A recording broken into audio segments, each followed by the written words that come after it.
Namaste. Subject Basic Electrical Engineering. Name of the book author D.C. Kulasrestha. Chapter number 2 Ohm's Law.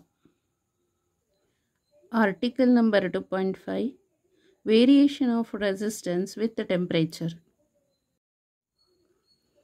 Example 2.31 The domestic power load in a house comprises the following: 8 lamps of 100 watt each, 3 fans of 80 watt each, 1 refrigerator of 1 by 2 horsepower, 1 by 2 horsepower, 500 ಅಂದರೆ 0.5 horsepower, 1 heater of 1000 watt. ಇಲ್ಲಿ domestic power load in a house comprises the following. ಒಂದು ಮನೆಯಲ್ಲಿ domestic power load ಎಷ್ಟಿದೆ ಅಂತ ಹೇಳಿದ್ರೆ, so 8 lamps use ಮಾಡ್ತಾ ಇದ್ದಾರೆ ಆ ಮನೆಯಲ್ಲಿ, ಗೊತ್ತಾಯ್ತಲ್ಲ. ಒಂದೊಂದು ಲ್ಯಾಂಪ್ 100 ವ್ಯಾಟ್ ಅಂತ. ಸೊ ಆ ಮನೆಯಲ್ಲಿ ಒಟ್ಟು 8 ಲ್ಯಾಂಪ್ಸ್ ಯೂಸ್ ಮಾಡ್ತಾ ಇರೋದು.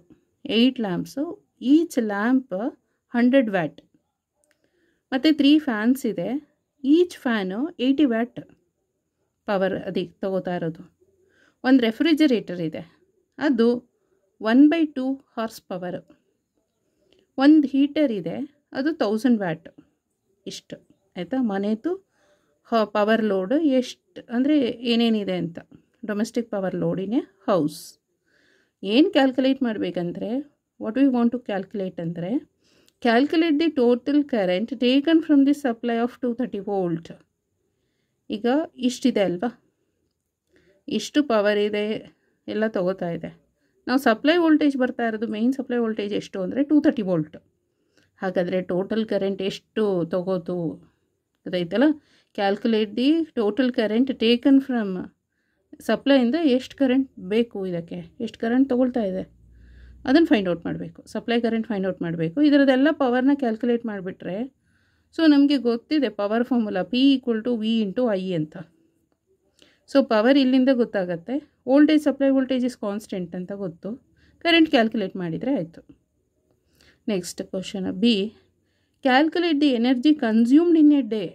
ಹಾಗಾದರೆ ಪ್ರತಿನಿತ್ಯನೂ ಎನರ್ಜಿ ಎಷ್ಟು ಆಗ್ತಾ ಇದೆ ಅಂದರೆ, ಇಲ್ಲಿ ಮನೆಗೆ ಎನರ್ಜಿ ಎಷ್ಟು ಬೇಕಾಗತ್ತೆ ಅಂದರೆ, ಎನರ್ಜಿ ಅಂತ ಹೇಳಿದ್ರೆ ಪವರ್ ಮತ್ತು ಎನರ್ಜಿಗೆ H ಅಂತನಾದರೂ ತೊಗೊಳ್ಳಿ ಅಥವಾ E ಅಂತನಾದರೂ ತೊಗೊಳ್ಬೋದು. ಎನರ್ಜಿ ಜೌಲಲ್ಲಿ ಹೇಳಬೇಕಾಗತ್ತೆ ಅಥವಾ ಕ್ಯಾಲೋರಿಯಲ್ಲೂ ಹೇಳ್ಬೋದು. ಸೊ ಇಲ್ಲಿ ಎನರ್ಜಿ ಒಂದು ದಿನಕ್ಕೆ ಗೊತ್ತಾಯ್ತಲ್ಲ ಎಷ್ಟು ಬೇಕಾಗ್ಬೋದು ಅಂತ ಕ್ಯಾಲ್ಕುಲೇಟ್ ಮಾಡಬೇಕು. ಎನರ್ಜಿ ಅಂತ ಹೇಳಿದ್ರೆ ಪವರ್ ಮತ್ತು ಟೈಮ್, ಎಷ್ಟು ಟೈಮ್ ಅದು. ಎನರ್ಜಿ ಅಂದ್ಬಿಟ್ಟು 24 hours ಅಂತ ಹಾಕ್ಕೊಂಗಿಲ್ಲ, ಯಾಕಂದರೆ ನಾವು ಡೇನಲ್ಲಿ ಯೂಸ್ ಮಾಡ್ತಾ ಇದ್ದೀವ, ನೈಟಲ್ಲಿ ಯೂಸ್ ಮಾಡ್ತಾ ಇದ್ದೀವ, ಅದು ಇಂಪಾರ್ಟೆಂಟ್ ಆಗುತ್ತೆ. ಗೊತ್ತಾಯ್ತಲ್ಲ, ಎಷ್ಟು ಹವರ್ಸ್ ತೊಗೋತೋ ಅದು ಕೂಡ ಕ್ಯಾಲ್ಕುಲೇಟ್ ಮಾಡುತ್ತೆ ಅದು. So if on an average only a quarter of the above load persist all the time ಅಂತ. ಗೊತ್ತಾಯ್ತಲ್ಲ. ಸೊ ಈಗ solution for this problem, this example A, the total load is given as. ಈಗ load ಎಷ್ಟು ಬೇಕಾಗುತ್ತೆ ನೋಡ್ಬಿಡೋಣ. ಎಷ್ಟು power ಬೇಕು ಅದಕ್ಕೆ, ಮನೆಗೆ ಎಷ್ಟು ಪವರ್ ಬೇಕು. ಇಷ್ಟು 8 ಲ್ಯಾಂಪ್ಸ್ ಇದೆ, 3 ಫ್ಯಾನ್ ಇದೆ, 1 ರೆಫ್ರಿಜರೇಟರ್ ಇದೆ, 1 ಹೀಟರ್ ಇದೆ. ಹಾಗಾದರೆ ಟೋಟಲ್ ಪವರ್ ಎಷ್ಟು ಅಂತ ಫೈಂಡ್ ಔಟ್ ಮಾಡಬೇಕು. ಟೋಟಲ್ ಪವರ್ ಅಂದರೆ ಟೋಟಲ್ ಲೋಡ್ ಎಷ್ಟಾಯಿತು ಅಂತ. ಸೀರಿಯಲ್ ನಂಬರ್ 1 2 3 4 ಅಂತ ತೊಗೊಳ್ಳೋಣ. ಐಟಮ್ ಏನೇನು ಅಂತ, ಅದು ಎಷ್ಟು ಲೋಡ್ ಆಗ್ತಾ ಇದೆ ಅಂತ. 8 ಲ್ಯಾಂಪ್ಸ್ ಆಫ್ 100 ವ್ಯಾಟ್ ಈಚ್ ಅಂತ ಹೇಳಿದ್ರೆ, ಒಂದು ಲ್ಯಾಂಪಿಗೆ 100 ವ್ಯಾಟ್ ಆದರೆ 8 ಲ್ಯಾಂಪ್ಸಿಗೆ ಎಷ್ಟು ಅಂತ ಕ್ಯಾಲ್ಕುಲೇಟ್ ಮಾಡಿದ್ರೆ 8 × 100 ಅಂತ ಆಗುತ್ತೆ. 800 ವ್ಯಾಟ್ ಆಯಿತು. 8 ಲ್ಯಾಂಪ್ಸಿಂದ 800 watt. 3 fans of 80 watt each, ಒಂದೊಂದು ಫ್ಯಾನು 80 ವ್ಯಾಟದು. 80 ವ್ಯಾಟ್ ಫ್ಯಾನನ್ನು ನಾವು ತೊಗೊಂಡಿರೋದು ಆಯಿತಾ. ಸೊ ಅದು 3 ಫ್ಯಾನ್ಸ್ ಇದೆ, ಒಂದೊಂದು ರೂಮಲ್ಲಿ ಒಂದೊಂದು ಇರಬಹುದು. ಓಕೆ, ಅದು ಎಷ್ಟಾಗುತ್ತೆ ಅಂದರೆ 3 × 80 ಅಂತ ಮಾಡಿದರೆ 240 ವ್ಯಾಟ್ ಆಗುತ್ತೆ. ಒಂದು ರೆಫ್ರಿಜರೇಟರ್ ಇದೆ ಆಫ್ HP ಅಂತ, ಹಾರ್ಸ್ ಪವರ್ ಅಂತ. ಗೊತ್ತಾಯ್ತಲ್ಲ, ಹಾರ್ಸ್ ಪವರ್. ಸೊ 1 ಹಾರ್ಸ್ ಪವರಿಗೆ 746 ವ್ಯಾಟ್ ಅಂತ. 1 ಹಾರ್ಸ್ ಪವರ್ ಅಂತ ಹೇಳಿದ್ರೆ ಎಷ್ಟು ಅಂತ ಹೇಳಿದ್ರೆ 746 ವ್ಯಾಟ್ ಅಂತ. ಹಾಗಾದರೆ 1 by 2 HP ಗೆ ಎಷ್ಟು ವ್ಯಾಟ್ ಅಂತ ಕ್ಯಾಲ್ಕುಲೇಟ್ ಮಾಡಬೇಕು. ಸೊ ಕ್ರಾಸ್ ಮಲ್ಟಿಪ್ಲಿಕೇಶನ್ ಮಾಡಿದರೆ ಆಯಿತು. 1 ಹಾರ್ಸ್ ಪವರಿಗೆ 746 ವ್ಯಾಟ್ ಆದರೆ 1/2 ಹಾರ್ಸ್ ಪವರಿಗೆ ಹೌ ಮಚ್ ವ್ಯಾಟ್ ಅಂತ. ಸೊ ಅಲ್ಲಿಗೆ ಕ್ರಾಸ್ ಮಲ್ಟಿಪ್ಲಿಕೇಶನ್ ಮಾಡಿದರೆ 1/2 ಇಂಟು 746 ವ್ಯಾಟ್ ಆಗುತ್ತೆ. ಸೊ ಇದು ಕ್ಯಾಲ್ಕುಲೇಷನ್ ಮಾಡಿ ಇಷ್ಟು ಬರುತ್ತೆ. ನೆಕ್ಸ್ಟು 1 ಹೀಟರ್ ಆಫ್ 1000 ವ್ಯಾಟ್, ಒಂದು ಹೀಟ್ರ್ ಇದೆ ಅದು 1000 ವ್ಯಾಟ್, ಅದು ಅಲ್ಲಿಗೆ ಡೈರೆಕ್ಟಾಗಿ 1000 ವ್ಯಾಟ್ ಅಂತ ಹಾಕೊಂಡ್ರಾಯ್ತು. 2 ಹೀಟರ್ ಇದ್ದರೆ ಇಲ್ಲಿ 2 ಅಂತ ತೊಗೋಬೇಕಾಗಿತ್ತು. ಇವಾಗ ಎಲ್ಲ ವ್ಯಾಟನ್ನು ಆ್ಯಡ್ ಮಾಡಬೇಕು ಅಂದರೆ ಇದು ಟೋಟಲ್ ಲೋಡ್ ಆಗುತ್ತೆ, ಗೊತ್ತಾಯ್ತಲ್ಲ. ಇದು ಲೋಡ್ ಅಂದರೆ ಪವರ್ ಅಂತ. ಸೊ ಇಷ್ಟು ಬಂತು. ಇವಾಗ ಏನಲ್ಲಿ ಏನು ಕೇಳಿದ್ದಾರೆ, ಕರೆಂಟನ್ನು ಕೇಳಿದ್ದಾರೆ. ಆಲ್ರೆಡಿ ನಮಗೆ ಡಿ ಸಿದು ಪವರದು ಫಾರ್ಮುಲಾ ಗೊತ್ತು. P = V × I ಒಂದು ಫಾರ್ಮುಲಾ, V²/R ಅಂತ ಅನದರ್ ಫಾರ್ಮುಲಾ, I² × R ಅಂತ ಒಂದು ಫಾರ್ಮುಲಾ. ಇದರಲ್ಲಿ ಬೆಟರ್ ಒನ್ ಯಾವುದು, ನಮಗೆ ಅವೈಲೇಬಲ್ ಇರೋ ವ್ಯಾಲ್ಯೂಸಿಗೆ ಯಾವ ಫಾರ್ಮುಲಾ ತೊಗೋಬೇಕು ಯೋಚನೆ ಮಾಡಬೇಕು. ವ್ಯಾಟ್ ಇದೆ ಆಯಿತಾ, ಸಪ್ಲೈ ವೋಲ್ಟೇಜ್ ಇಲ್ಲೇ ಕೊಟ್ಟಿದ್ದಾರೆ 230 ವೋಲ್ಟ್ ಅಂತ. ಓಕೆ, ಇದು ಇದೆ. ಹಾಗಾದರೆ ಕರೆಂಟ್ ಒಂದು ಫೈಂಡ್ ಔಟ್ ಮಾಡಿದ್ರೆ ಸಾಕು. ಇಲ್ಲಿ ಈ ಫಾರ್ಮುಲಾ ಕನ್ಸಿಡರ್ ಮಾಡೋದಾದರೆ ರೆಸಿಸ್ಟೆನ್ಸ್ ಬೇಕಾಗುತ್ತೆ. ರೆಸಿಸ್ಟೆನ್ಸ್ ಗೊತ್ತಿಲ್ಲ, ವೋಲ್ಟೇಜ್ ಗೊತ್ತು, ವೋಲ್ಟೇಜು 230 ವೋಲ್ಟ್ ಅಂತ ಗೊತ್ತಾಗುತ್ತೆ, ಪವರ್ ಗೊತ್ತಾಗುತ್ತೆ, ರೆಸಿಸ್ಟೆನ್ಸ್ ಫೈಂಡ್ ಔಟ್ ಮಾಡಬೇಕು. ಬಟ್ ಅವ್ರು ಕೇಳಿರೋದು ಕರೆಂಟ್ ಅಂತ, ಇದೆಲ್ಲ ಎ ಕ್ವಶನಲ್ಲಿ ಕರೆಂಟ್ ಕೇಳಿದ್ದಾರೆ. ಹಾಗಾದರೆ ಕರೆಂಟ್ ಇಲ್ಲಿಗೆ ಬರೋಣ. ಪವರ್ ಗೊತ್ತಿದೆ, ರೆಸಿಸ್ಟೆನ್ಸ್ ಗೊತ್ತಿಲ್ಲ, ಕರೆಂಟ್ ಗೊತ್ತಿಲ್ಲ, ಎರಡೂ ಗೊತ್ತಿಲ್ಲ ತಗೊಂಡು ಏನು ಮಾಡ್ಬೋದು. ಅದಕ್ಕೆ ಇದರಲ್ಲಿ ಎರಡೂ ಗೊತ್ತಿದೆ, ಒಂದು ಗೊತ್ತಿಲ್ಲ, ಐನ ಫೈಂಡ್ ಔಟ್ ಮಾಡಿದ್ರೆ ಆಯಿತು, ಈಸಿಯಾಗಿ ಸಿಗುತ್ತೆ ಅಷ್ಟೇ. ನೆಕ್ಸ್ಟ್ ಸೆಕೆಂಡ್ ಬಿಗೆ ಬರೋಣ. So calculate the energy consumed in a day.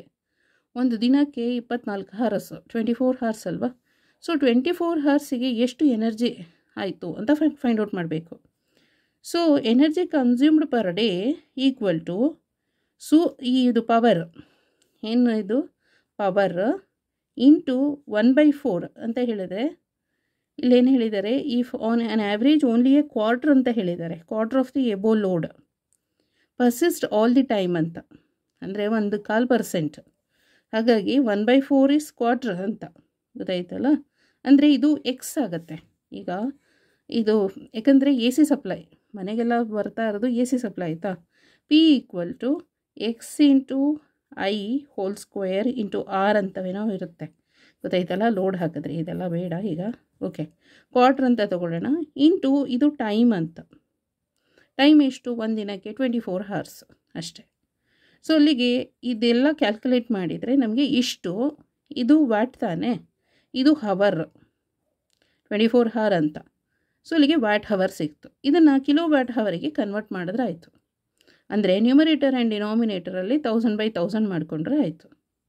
ಅಥವಾ ಇದಕ್ಕೆ ಡಿವೈಡ್/1000 ಮಾಡಿದರೆ ಕಿಲೋ ವ್ಯಾಟ್ ಹವರ್ ಸಿಗುತ್ತೆ ಅಷ್ಟೇ. Okay, thank you so much.